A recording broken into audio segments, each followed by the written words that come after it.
Paperback Rocker, episode 58. Hey,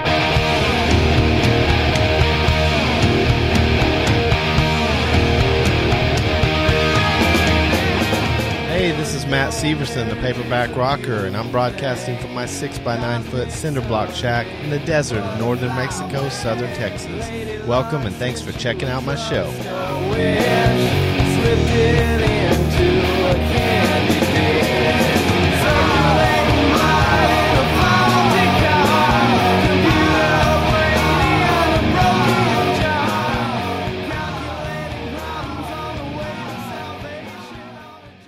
Take a drink of the Paperback Rocker's new book, Blue Whiskey. Hey everybody, what's up? Welcome to episode 58 of the Paperback Rocker Show, where I am reading from my book, Blue Whiskey. You can get it at Amazon. You can contact me at paperbackrocker@live.com to get a copy. Drop me a line. Let me know how you're liking the book. And I am starting on the bottom of page 12 with the words a bar chord. Excuse me. And I am starting the timer right now for 15 minutes of reading, starting on the bottom of page 12 of Blue Whiskey. A bar chord is a movable chord, and the simplest one is made up of the first and fifth notes of the major scale. That's the one Segovia showed me. They can get much more complex, but the teacher knew better than to overcomplicate things at this early juncture. There, you are virtuoso, he said, smiling. I smiled back, but before I could reply, my father stuck his head in and said, Time to go, Senor Segovia. Young Stanton must go to concert, he said to my father. I want him to see performance. My father didn't like that, since it wasn't his idea, but he wasn't going to object to Segovia. Well, okay, he said. Stanton, put on your suit and do it quickly. Yes, father, I said. The two men left me to dress in privacy. This was a whirlwind, and it came straight out of the blue. I couldn't believe my luck and laughed out loud, thinking of how jealous my sister would be. I dressed lightning fast and rushed out of the house, where my father and the maestro were already in my father's car. I was confused. My father was in the front, and the old man was in the back seat. My father was Segovia's driver. For the first time, I understood that my father was not as important as he led us to believe. I got in the back seat with my teacher. I saw my father's disapproving look in the rearview mirror, but Segovia began quizzing me about the lesson, so my father let me stay where I was. After the concert, we drove Maestro Segovia to a hotel. This time I sat in the front next to my father. Seeing all those people at the concert worshiping Maestro Segovia made me feel unworthy of riding away from the venue seated by him. The performance seemed to have taken much out of the maestro, for he did not speak to either of us, other than saying thank you and good night when we dropped him off at his hotel. I had no worries. The concert had been amazing and very inspiring. When we arrived home, it was still only dinner time. I wolfed down my food and asked to be excused, so I could practice on my newly tuned guitar. My sister was almost the same color as the peas on her plate throughout supper. I was memorizing scales upstairs in my room when I heard my sister slide the piano bench out to sit down at the vertical grand. In an old house with wooden floors, you can hear things like that, even if you're upstairs with the door closed. She started pounding away, knowing she could drown me out. I got so mad I felt my ears get hot. In desperation, I gripped the neck of my guitar tightly, chording the bar Master Segovia taught me. I was shocked at the powerful sound. Since I had heard the song Temp was playing 1,000 times, I tried to follow the chord sequence. In no time, I was playing right along with her. I rushed down into the living room with my nylon string in hand and pulled a chair up next to my sister. She stopped pounding and said, You think you can overpower me with that little thing? No, Temp, let's play together. You're out of your mind. Just do it, I yelled. Me being the normally quiet boy and her being the normally loud girl, it scared her a little. She began bludgeoning the ivories, and I screamed, "Softer!" Temp gave me an evil look, but complied. Pretty soon we were both smiling and bobbing our heads. For the first time, what had been miserable, repetitive practice was now playing music. At one point I saw my mother and father standing in the kitchen doorway with proud smiles on their faces. 30 minutes later, my sister and I had abandoned harmony and were once again competing, and the result was like some gospel nightmare mixed with what would someday be known as heavy metal.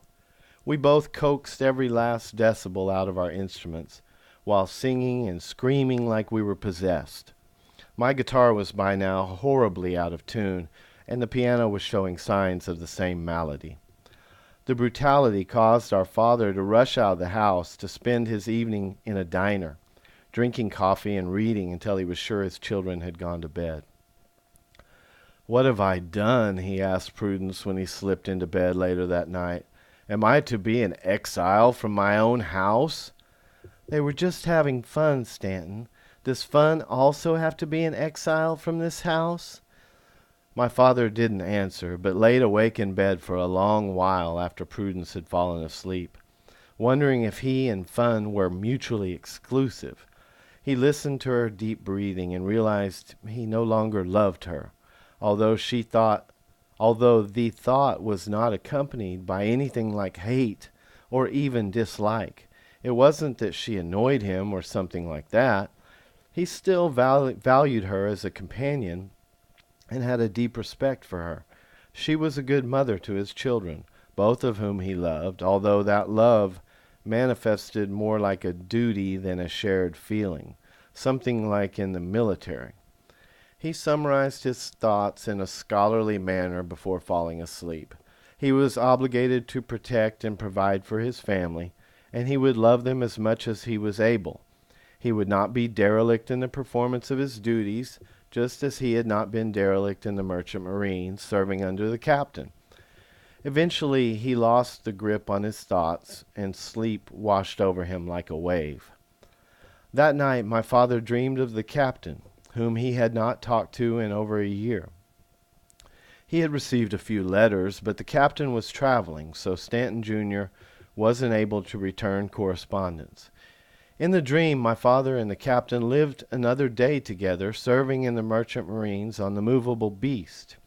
It was a day that once would have been completely normal. Breakfast in silence as they became awake, then duty on the bridge, treating each other as professionals, then studying Blaise Pascal in the late afternoon, then dinner together, then pipe smoking on the deck of the ship, while stargazing. In the dream, my father tilted his head back and blew smoke up into the still air. The movable Beast was docked in some unknown bay, gently rocking. Inexplicably, my father's feet lifted from the steel deck, and his body followed the smoke upward toward the winking stars. He turned to look down at the captain, who was growing smaller and more distant. The captain didn't wave or show any signs of distress. In fact, he smiled. My father was terrified and wanted to scream, but could not. Never before had he felt so frustrated, in dream or reality. My father's eyes opened in the darkness, and he thought he was in his bunk on the movable Beast. His wife's form in the bed next to him moved slightly as she breathed, bringing him forward in time to the bedroom of his young family's house. He felt like he had been at sea for a long time. He turned his head and looked out the open window at the stars, and awareness of something flowed into the room on a breeze. The captain was dead. The following morning my mother woke very early. The house felt changed in some way. She turned over but didn't find her husband. She got out of bed and put on a dressing gown and went to look in on her children, both of whom were sleeping. Halfway down the stairs, Prudence stopped. The house was too silent. The sun was coming up, and its first rays were creeping in. The light through the thin curtains was tinted orange by them. and Prudence could see dust particles drifting in the air like plankton in the ocean. This house is not dirty, she thought. A sound came from my father's study. Something is wrong, she thought now, forgetting the dust. Call it woman's intuition if there is such a thing. She ran down and held her ear near the study door, holding her breath. She heard muffled sobbing. Mother opened the door slowly. She was the only one on earth who could do so without knocking, and she saw my father sitting behind his desk, but there were no books or papers in front of him, which was not normal. He looked at my mother as if he'd been waiting for her. It was the first time she'd seen him cry, and it wounded her. He wanted me to be like Pascal, but I'm nothing like Pascal, Prudence. I never will be. Who?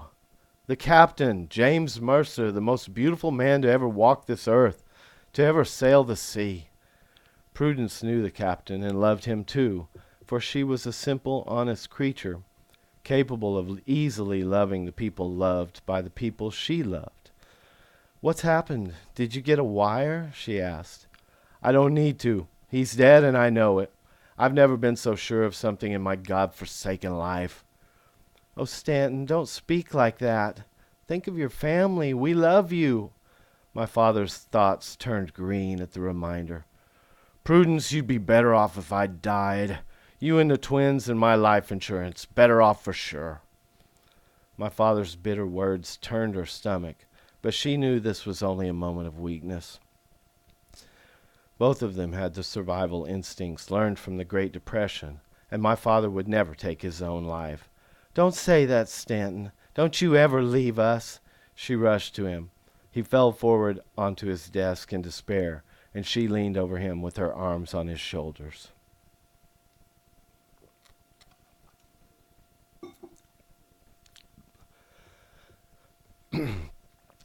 My father had no way to verify his suspicion about the captain, so life continued, but he isolated himself more than ever in quiet mourning. He refused to tell my mother what he was working on and spent very little time at home. My mother didn't suspect him of having an affair. An affair would be too much of a distraction from whatever it was he was working on. One day a letter arrived from the captain. My mother was overjoyed to tell my father that the captain was still alive. She made a special dinner on Friday and insisted we all wear our Sunday best. Temp and I were very confused. Is everyone enjoying the ham? My mother asked. We assured her we were. Finally, I couldn't take it anymore. Mom, what's going on? Did you win a contest? Yes, honey, my father said. What is this all about?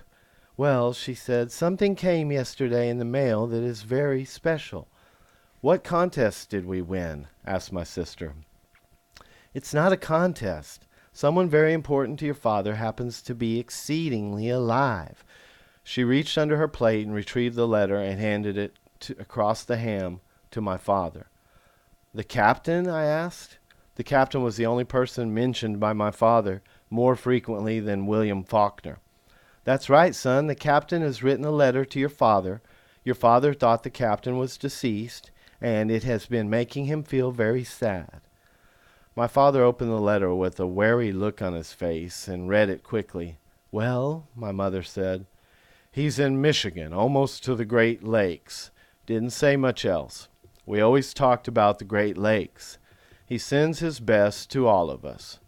My father's mood lifted, and he told us what he knew about the Great Lakes, which he had learned from the captain. We were all happy to have him engaging with us, which had been rare of late. Then the phone rang. My father went into his study to take the call at his desk. He returned quickly, white as a ghost. He's dead.